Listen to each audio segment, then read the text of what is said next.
Bonjour Sam. Aujourd'hui, on se penche sur un concept mathématique assez fondamental qu'on trouve expliqué dans une vidéo de Monsieur Valdez sur YouTube. Comment on résout une équation produit. Bonjour, oui, c'est un outil très pratique en algèbre. L'idée, c'est de voir ensemble comment ça marche. Quel est le principe clé? Alors pour commencer, c'est quoi exactement une équation produit? C'est une équation où on a d'un côté une multiplication, plusieurs termes qu'on appelle des facteurs qui sont multipliés entre eux. D'accord? Et de l'autre côté de l'égalité, on a 0. Donc, la forme générale, c'est quelque chose comme, disons, facteur A fois facteur B égale 0. Ok, un produit égal à zéro. Et comment on s'y prend pour résoudre ça? Il y a une astuce? Oui, et c'est vraiment la base de tout. Il y a une propriété essentielle qui dit qu'un produit de facteurs est nul si et seulement si, au moins l'un de ces facteurs est nul. Ah oui, logique. Si on multiplie des nombres pour que ça fasse zéro, il faut bien qu'un des nombres soit zéro au départ. C'est exactement ça. C'est cette règle qui simplifie tout le processus. Si A fois B égale 0, alors ça veut dire que soit A est égal à 0, soit B est égal à 0. Ou les deux, bien sûr. D'accord. Voyons avec l'exemple de la vidéo, 5x 10 multiplié par x plus 3 égale 0. Ça correspond bien, on a un produit égal à 0. Tout à fait. C'est un exemple typique. Donc si on applique la règle, comment ça se traduit concrètement ici? Eh bien, ça signifie que pour que toute l'expression soit égale à 0, il y a deux possibilités, deux chemins. Mhm. Soit c'est le premier facteur, 5x10, qui est égal à 0, Ok, première possibilité. soit c'est le deuxième facteur, x plus 3, qui est égal à 0. D'accord. Et du coup, on se retrouve avec deux équations beaucoup plus simples. Exactement.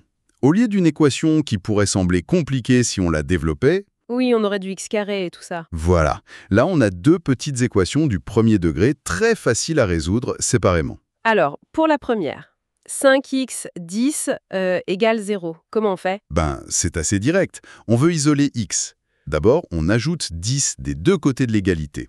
Ça donne 5x égale 10. D'accord? Ensuite, on divise par 5 des deux côtés. Et on trouve x égale 10 divisé par 5, c'est-à-dire x égale 2. Ok, première solution, x égale 2. Et pour la deuxième, x plus 3 égale 0. Encore plus simple. On soustrait 3 des deux côtés. Ah oui. Et ça donne directement x égale moins 3. Donc cette équation produite de départ, elle n'a pas une, mais deux solutions. X peut valoir 2 ou alors x peut valoir moins 3. C'est ça. L'ensemble des solutions, qu'on note souvent S, c'est S égale moins 3,2. On met les solutions entre accolades. C'est vraiment intéressant cette méthode, cette façon de décomposer le problème en fait. Tout à fait. Le point crucial, c'est vraiment de reconnaître la structure produit nul et d'appliquer la propriété. Ça évite de développer, ce qui est souvent une source d'erreur, et plus long. Alors, si on devait résumer l'essentiel pour quelqu'un qui découvre ou qui revoit ça. Le message clé, c'est vraiment la puissance de cette règle simple. Un produit est nul si au moins un de ses facteurs est nul. C'est un réflexe à avoir. Dès qu'on voit une équation sous cette forme, on sait qu'on peut la casser en plusieurs petites équations. C'est une méthode très efficace donc. Oui, élégante et efficace. Ça transforme un problème potentiellement complexe en quelque chose de beaucoup plus gérable. C'est un des outils fondamentaux de l'algèbre élémentaire. Donc, en résumé, identifier la structure produit égale 0 et appliquer la règle facteur A égale 0 ou facteur B égale 0. C'est ça l'idée maîtresse. Exactement.